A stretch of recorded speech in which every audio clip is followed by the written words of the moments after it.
रचनाकार पत्थर में भगवान गढ़ देता है, कच्ची मिट्टी में प्राण जान फूंक देता है, रेत पर कहानियों की दास्तान बुन देता है, कागज पर रंगों का संसार ही रच देता है। नमस्कार, मैं मोनिका खोसला।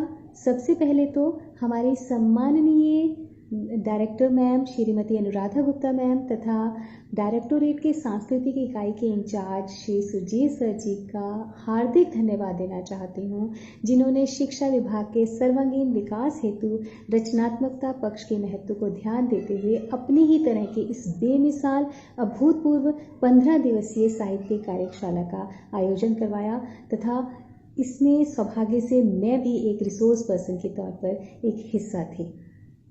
जिस दिन मुझे पता चला कि मुझे इस ऐतिहासिक कार्यशाला में एक रिसोर्स पर्सन के रूप में चुना गया है, तो मुझे एक आश्चर्य मिश्रित प्रसन्नता तो हुई कि मुझे अल्प अनुभव के साथ भी एक सौभाग्य दिया गया, परंतु साथ ही एक उत्तरदायित्व की भावना भी मेरे मन में जागी कि यदि माननीय डायरेक्टर मैम श्रीमती अनुराधा गुप्ता जी तथा आदरणीय cultural incharge Shri Surjit sir ji की इस अभूतपूर्व मुहिम का मुझे हिस्सा बनने का सौभाग्य प्राप्त हुआ है, तो मुझे इस पर खरा उतरना है।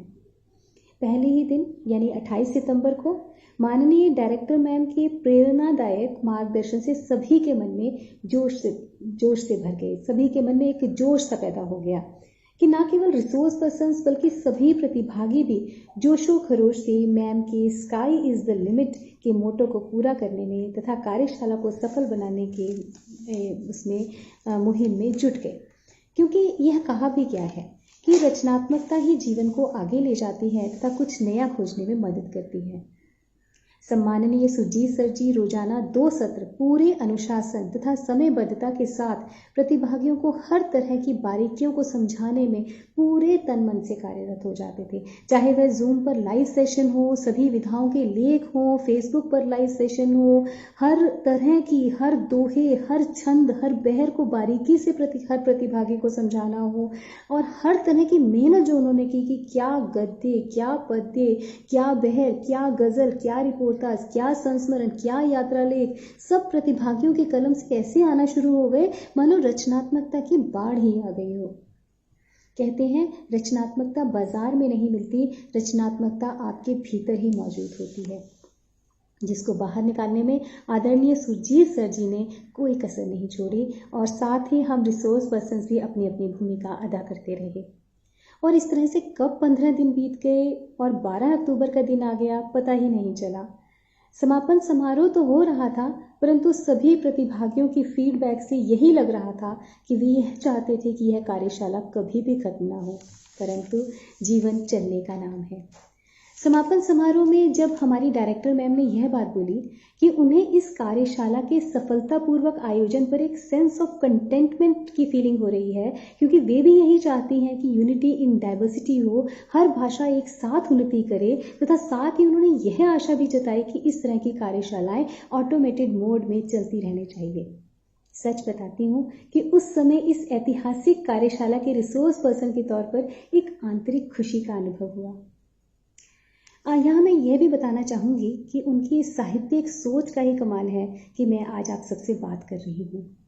इस कार्यशाला से भी 2-3 महीने पहले डायरेक्टर स्कूल ऑफ एजुकेशन से एक स्कूली शिक्षा विभाग के टैलेंट हंट के लिए नोटिफिकेशन निकली थी, जिसे देखकर मैंने तुरंत से उस फॉर्म को फिलअप कर दिया था। यहाँ मैं यह ज़रूर बताना चाहूँगी कि मैं ईश्वर की कृपा से कॉलेज कलर तथा यूनिवर्सिटी कलर होल्डर हूँ। जोनल यूथ फेस्टिवल में बेस्ट एक्ट्रेस रिकमेंड हुई हूँ। बहुत सारी debates, declamations, poetry, essay competitions, slogan, dramas, plays, writing, direction, सब में बढ़ चढ़कर हिस्सा लेती थी और खूब प्राइज बटोरती थी। पोइट्री लिखती थी, चाहे उसमें भाव थे, तकनीक नहीं थी, पर लिखती थी। और मैं ये इसलिए नहीं बता रही हूँ कि मुझे बताना है कि मैं ये थी, क्योंकि थी और होने में बहुत फर्क होता है। मेरे व्यक्तित्व का यह पहलू कहीं अंदर ही दब गया था। हालांकि शिक्षा में भी ईश्वर की कृपा रही है। 12वीं कक्षा में पूरे जिले में प्रथम रही थी। MA इंग्लिश हूँ विद BA इंग्लिश ऑनर्स, परंतु मेरे इस शिक्षा वाले पहलू को तो सरकारी अध्यापक के रूप में खूब बढ़ने फूलने का अवसर मिल रहा था। यहाँ तक कि जब कोविड-19 की महामारी आई तो DSCG होम क्लासेस के वीडियो भी मैंने अपलोड किए, परंतु जो मेरे व्यक्तित्व का सांस्कृतिक एवं साहित्यिक पक्ष था वो कहीं अंदर ही दबकर रह गया था, और शायद दबा ही रहता यदि हमारी वर्दी डायरेक्टर मैम ने डायरेक्टोरेट की तरफ से DSCJ टैलेंट के फॉर्म फिल नहीं करवाए होते, तथा माननीय सुरजीत सर जी ने हमें इस ऐतिहासिक कार्यशाला से पहले जो 10 दिन की कार्यशाला थी उसमें निखारा ना होता, तो शायद आज भी मैं इस मंच पर नहीं होती। मैं और मेरा सांस्कृतिक साहित्यिक पहलू वहीं दबा रहता और उसमें कसक ही रह जाती। मैं तहे दिल से शुक्रगुजार हूँ हमारी नवीन सोच वाली डायरेक्टर मैम श्रीमती अनुराधा गुप्ता जी का, जो कि ह्यूमन रिसोर्स को सही तरीके से यूटिलाइज करना चाहती हैं। जैसे कि मैम ने अभी एक इंटरव्यू में भी बताया, एक साक्षात्कार में भी बताया था कि जो जिस विषय में पारंगत हो उसे उसी दिशा में लगाना चाहिए।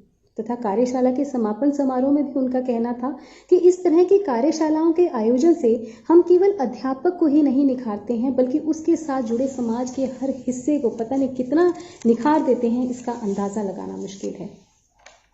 इसी दूरगामी सोच से ही इस कार्यशाला का जन्म हुआ तथा परिणाम भी इसकी सफलता से साफ झलकता है।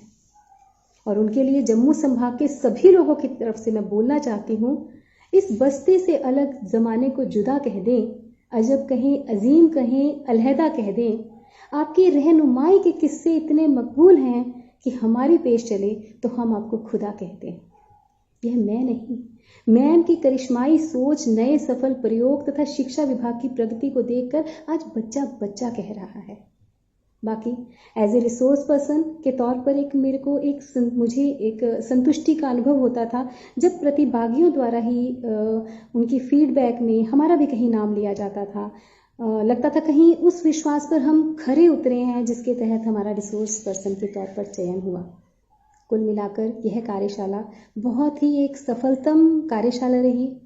मैं दोबारा से हमारी हर दिल अजीज director ma'am Shrimati Anuradha Gupta ma'am तथा हरफन मौला अपने आप में ही एक कार्यशाला श्री सुरजीत सर जी का तहे दिल से धन्यवाद करती हूँ, और ये प्रार्थना करती हूँ कि ईश्वर हमेशा उन पर अपनी अनुकंपा बनाए रखे तथा वे हमेशा इसी प्रकार से शिक्षा विभाग का तथा समाज का भला करते रहे। धन्यवाद।